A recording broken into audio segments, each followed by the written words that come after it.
नमस्कार, स्वागत है आप सभी का। और स्पोर्ट्स फैक्ट रियल देख रहे हैं। इंग्लैंड और ऑस्ट्रेलिया के बीच में तीसरा वनडे मैच खेला जाएगा आज 24 सितंबर को शाम 5 बजे। ये मैच खेला जाएगा। 5 मैचों की सीरीज में ऑस्ट्रेलिया 2-0 से हार गए हैं और अब अगर इंग्लैंड को सीरीज नहीं हारनी है तो ये वाला मैच तो जीतना ही पड़ेगा। तो इस मैच के लिए पिच रिपोर्ट क्या कहती है, हेड टू हेड रिकॉर्ड क्या कहते हैं, possible playing 11, weather report, dream 11, सब कुछ आपको बताएंगे। लेकिन आपको करना क्या है, आपको करना है वीडियो को लाइक, चैनल को सब्सक्राइब। तो तीसरा जो वनडे मैच है वो खेला जाएगा चेस्टरली स्ट्रीट में, यूनाइटेड किंगडम में। ठीक है भाई, 5 बजे मैच शुरू हो जाएगा। तो आगे बढ़ते हैं। अब इंग्लैंड वर्सेस ऑस्ट्रेलिया, अगर ओडीआई वनडे में अगर हेड टू हेड रिकॉर्ड के बारे में बातचीत करें तो इन दोनों टीमों के बीच में कुल 158 मैच हुए हैं, जिसमें से ऑस्ट्रेलिया 63 जीती है, इंग्लैंड 90 मैच जीती है। 2 मैचों का जो नतीजा है वो नहीं निकल पाया है। तो आप समझ सकते हैं कि नतीजा नहीं निकल पाया है तो 2 मैच इसमें हो सकता है 1-1 से बराबरी पे भी हो जाते। लेकिन इंग्लैंड बहुत आगे है यहाँ पे, आप देख लीजिए ओडीआई में। भले ही ऑस्ट्रेलिया इस समय आगे है सीरीज में, लेकिन ओवरऑल में इंग्लैंड बहुत आगे है। अब आगे चलते हैं। अगर इंग्लैंड की पॉसिबल प्लेइंग 11 के बारे में बात करें, यानी कि संभावित प्लेइंग 11 के बारे में बातचीत करें, तो फिल सॉल्ट और बेन डकेट आपको ओपन करते हुए दिखेंगे। दोनों अच्छी खासी फॉर्म में है, ठीक ठाक फॉर्म में है। 95 रन की पारी बेन डकेट की भी अभी आई थी। विल जैक्स ना गेंद से ना बल्ले से ज्यादा कुछ कमाल नहीं कर पा रहे, हालांकि बल्ले से तो और उनका बुरा हाल है। तो यहां पर ये फॉर्म में वापसी करना चाहेंगे। इसके बाद हैरी ब्रुक की कप्तानी पारी आनी चाहिए, क्योंकि अगर इंग्लैंड को वापसी करनी है सीरीज में तो इनके बल्ले से रन आना जरूरी है। अभी तक उस तरीके का कमाल हैरी ब्रुक नहीं दिखा पाए हैं। जेमी स्मिथ अभी तक ये भी ठीक ठीक सा प्रदर्शन रहा है। अब नए हैं, इनसे ज्यादा क्या उम्मीद करें, लेकिन ठीक ठीक सी प्रदर्शन इन्होंने किया है। लियाम लिविंगस्टन, इनका T20 में तो प्रदर्शन बेहद अच्छा रहा था, लेकिन जब से वनडे सीरीज आई है इनके रनों का सूखा भी शायद शुरू हो गया है। और बल्ले और गेंद दोनों से अभी तक दोनों वनडे मैच में कुछ कमाल नहीं दिखा पाए हैं। जैकब बेथेल ठीक ठीक विकेट तो लिए इन्होंने पिछले मैच में, बल्ले से इतना कुछ कमाल नहीं कर पा रहे। उम्मीद करेंगे कि गेंद के साथ बल्ले से भी अपना ये योगदान दे।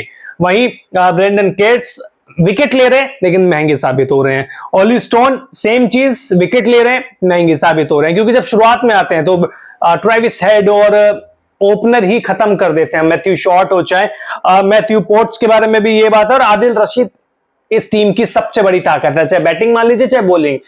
ये नहीं है तो टीम बहुत आधी हो जाएगी। लेग स्पिनर है, ना रन देते हैं, विकेट भी ले लेते हैं। तो इंग्लैंड की संभावित प्लेइंग 11 के बाद बात कर लेते हैं ऑस्ट्रेलिया की प्लेइंग 11। तो मैथ्यू शॉर्ट और ट्रेविस हेड ओपन करेंगे। मैथ्यू शॉर्ट गेंद और बल्ले दोनों से ठीक ठीक कर रहे हैं, ट्रेविस हेड तो तबाही मचा ही रहे हैं।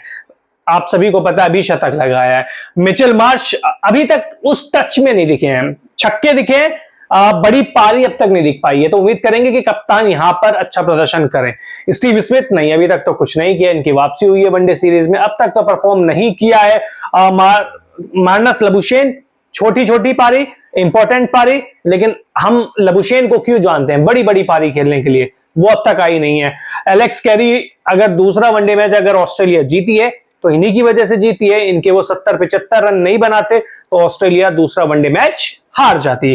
ग्लेन मैक्सवेल पहली गेंद पे, दूसरी गेंद पे छक्का लगा दिया इन्होंने दूसरे वनडे में, लेकिन इनको समझना होगा कि T20 फॉर्मेट नहीं, वनडे खेल रहे हैं, जल्दी इतनी बाजी ना करे। और जब तो 25 ओवर बचे हुए थे। ग्लेन मैक्सवेल की वापसी हो तो गई है, लेकिन फॉर्म में वापसी नहीं हो पाई है। एरोन हार्डी ये भी अच्छे हिट लगा सकते हैं, गेंदबाजी भी करते हैं, एक प्रॉपर ऑलराउंडर है जो किसी भी टीम को जरूरत रहती है, प्रॉपर ऑलराउंडर है ये। मिचेल स्टार्क रन दे रहे हैं लेकिन विकेट भी ले रहे हैं, ये बात ठीक है।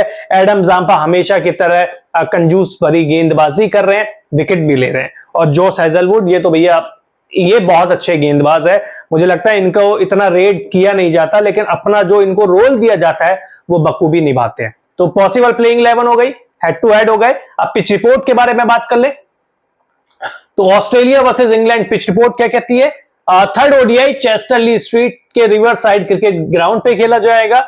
ये जो चेस्टरली स्ट्रीट है ये जगह का नाम है, रिवर साइड क्रिकेट ग्राउंड का नाम है।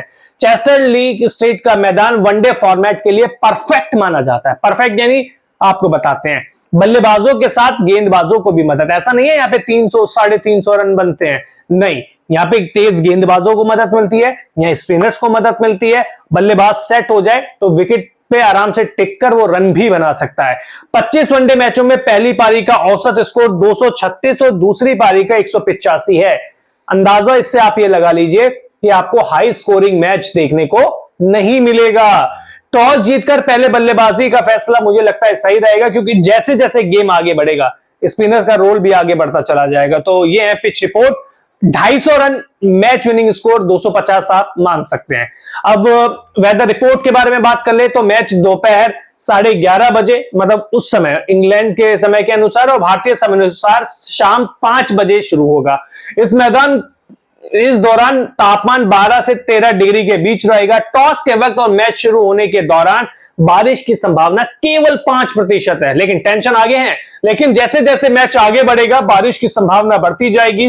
दोपहर 2 बजे भारत के समय के अनुसार बारिश की संभावना 49 से 50% हो जाएगी, यानी कि रंग में भंग पड़ना आप कह सकते हैं कि पक्का है। बारिश का खलल तो आएगा, हालांकि मैच पूरा हो जाएगा लेकिन हल्की सी खलल तो पड़ेगी मैच में। तो वेदर रिपोर्ट ज्यादा अच्छी नहीं है। अब England versus Australia fantasy team for take all grand league team. Wicket keeper में मैंने जेमी स्मिथ और एलेक्स कैरी को ले लिया, दोनों अच्छे बल्लेबाज है। बल्लेबाजों में मार्नस लबुशेन, ट्रेविस हेड और बेन डकेट को ले लिया मैंने। ऑलराउंडर में जैकब बैथेल, इन्होंने विकेट भी लिया और रन भी बना रहे हैं, और एरोन हार्डी को मैंने लिया है। मैंने बैलेंस टीम बनाई है, मैंने ज्यादा दिमाग नहीं लगाया है। बॉलर्स में Adam Zampa, Mitchell Starc, Brendan Kates और आदिल रशीद, यानी कि विकेट टेकर सारे लिए हैं। इसके अलावा ये 2 भी गेंदबाजी करेंगे। कप्तान मैंने बेन डकेट को बनाया। बेन डकेट बना लीजिए, लिटरली बना लीजिए आप, अगर ये चले ना तो चलते चले जाएंगे। और वाइस कैप्टन मैंने मानस लबुशेन को बनाया है। 5 खिलाड़ी मैंने इसमें इंग्लैंड से लिए हैं और 6 खिलाड़ी मैंने लिए हैं ऑस्ट्रेलिया से। तो ग्रैंड लीग के बाद अब स्मॉल लीग के बारे में बात कर ले तो विकेट कीपर में मैंने फिल सॉल्ट और एलेक्स कैरी को लिया है मैंने। बल्लेबाजों में Marnus Labuschagne, Mitchell Marsh, Travis head, Ben Duckett को ले लिया। ऑलराउंडर में मैंने मैक्सवेल को लिया है, हार्डी को यहां पे ने लिया और जैकब बैथेल को मैंने उनकी जगह दे दी है। बॉलर्स में एडम जाम्पा, जॉश हेजलवुड और मैथ्यू पोर्ट को लिया है। तो स्मॉल लीग के जो मेरे कप्तान होंगे वो होंगे सर ट्रेविस हेड, और वाइस कैप्टन मैंने बनाया है जैकब बैथेल, जो गेंद और बल्ले दोनों से कमाल कर सकते हैं। इंग्लैंड के 4 खिलाड़ी और ऑस्ट्रेलिया के मैंने 7 खिलाड़ी लिए हैं। तो पिच रिपोर्ट बताई, ड्रीम 11 बताई, पॉसिबल प्लेइंग 11 बताई, हेड टू हेड बताया, वेदर रिपोर्ट बताई। अब करना क्या है? अब आपको करना है, सबसे पहले तो यह बताइए कि क्या इंग्लैंड वापसी कर पाएगा, क्या इंग्लैंड टक्कर दे पाएगा, या ऑस्ट्रेलिया आज ही सीरीज अपने नाम कर लेगा। भाई हमारे चैनल को अगर आपने अब तक सब्सक्राइब नहीं किया है तो जल्द से जल्द कर लीजिए। बहुत बहुत शुक्रिया।